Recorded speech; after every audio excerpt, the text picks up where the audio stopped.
Arne Duncan was nominated as Secretary of Education by President-elect Barack Obama and was confirmed by the U.S. Senate on Inauguration Day.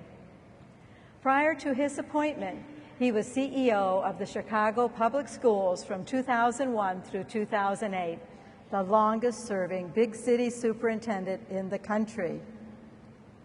During that time, he united education reformers, teachers, principals, and business stakeholders behind an aggressive education reform agenda.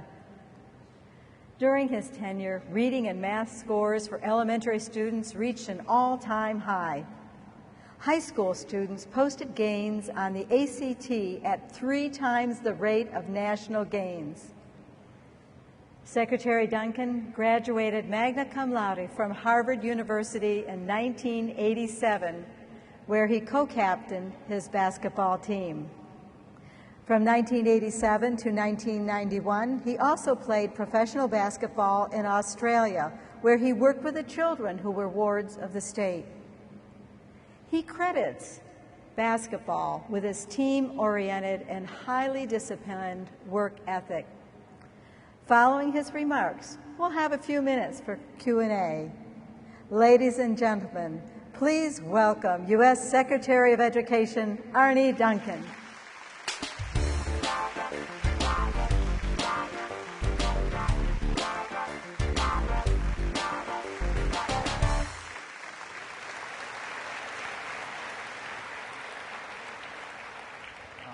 Thank you so much. Good morning. Before I begin, can we have a huge round of applause for Dalton Sherman, an extraordinary young man.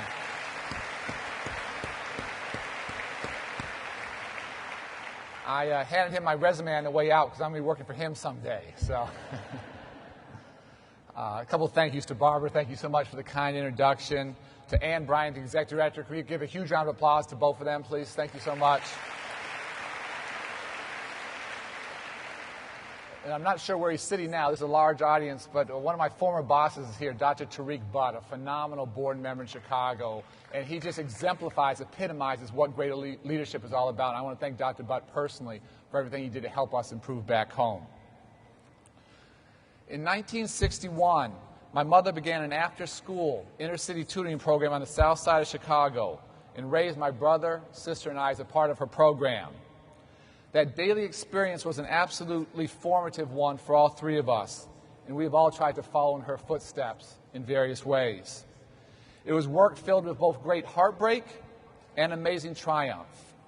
We experienced more than our share of early violent deaths because of the community's chaos, and those experiences shape you and frankly scar you in ways that to this day are difficult for me to talk about. But from the group of friends I grew up studying with and playing basketball with every day, from one street corner at 46 in Greenwood, emerged literally a brain surgeon, a Hollywood movie star, one of my top administrators back in Chicago, and one of IBM's international corporate leaders. How did that happen? How was that possible, coming from such a tough community? Because these children, despite tremendous poverty, despite staggering neighborhood violence, despite challenges at home, had my mother and others in their lives who gave them real opportunities and real support and real guidance throughout the years. We had the highest of expectations for every single child. And because of those opportunities, their gifts and their talents and their fierce desire to succeed, they absolutely blossomed. What I learned as a little boy and what continues to motivate my mother today, 48 years after she started her program, are exactly the same 2 values that motivate every single one of you here today. It is why you volunteer. It is why you make personal sacrifices. It is what, at its core, makes each and every one of you compelling leaders. It is a fundamental, unalterable belief that every child can learn, and a fundamental understanding of the tremendous urgency of our collective work. Simply put, we cannot wait because our children cannot wait. What we have before us collectively is a historic chance to transform education in our country. It is a time in which urgency, coupled with crisis, leads to opportunity. As we face our economic crisis and strive to regain our economic competitiveness, There's a growing understanding that we must educate our way to a better economy. It is the only way in the long run that we're going to get there.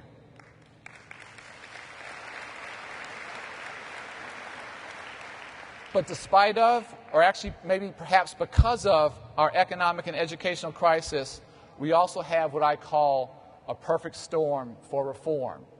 It starts at the top with a president and a vice president and a first lady and Jill Biden. We have great leadership at the top, people who embody what great education can do. As you travel to classrooms now around the country, children don't just say, I want to be the president. They say, I want to be smart like the president. They aspire to be who he is and what he embodies. Secondly, we have a bipartisan Congress. We have an absolute commitment across the aisle that for all the progress we've made, we have to continue to get better, and everyone is working together to help us get there. If there's no other issue we as a country can agree on, it's the fact that we have to get dramatically better at every level of our educational system. Third, we have more proven strategies than ever before. In your districts around the country, great teachers, great schools, great school districts are beating the odds every single day. I think so much of my job is not coming up with great new ideas.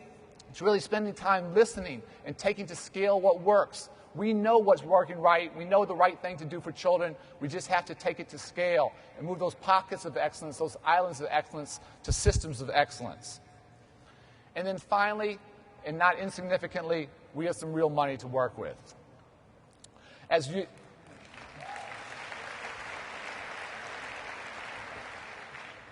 you well know, because you were so absolutely instrumental in helping getting the stimulus bill passed, and I want to thank you so much for the extraordinary commitment. What you guys did was monumental. We have over $100 billion in new money for education, an absolutely unprecedented investment in early childhood, K-12, and higher education. $5 billion for early childhood, over $70 billion for K-12, state stabilization, over $10 billion in Title I, $10 billion in IDA funding, more access for money for capital and infrastructure that, again, you guys were so helpful lobbying for.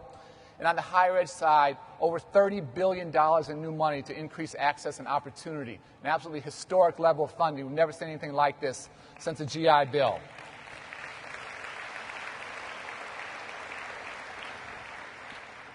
Collectively, we will save hundreds of thousands of teaching jobs. And we teetered on the brink of an education catastrophe.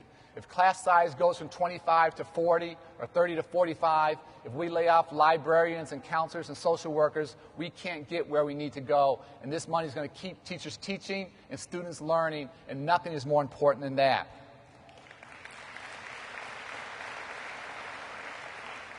But let me also be clear. It's not enough simply to try to preserve the status quo. That won't get us where we need to go.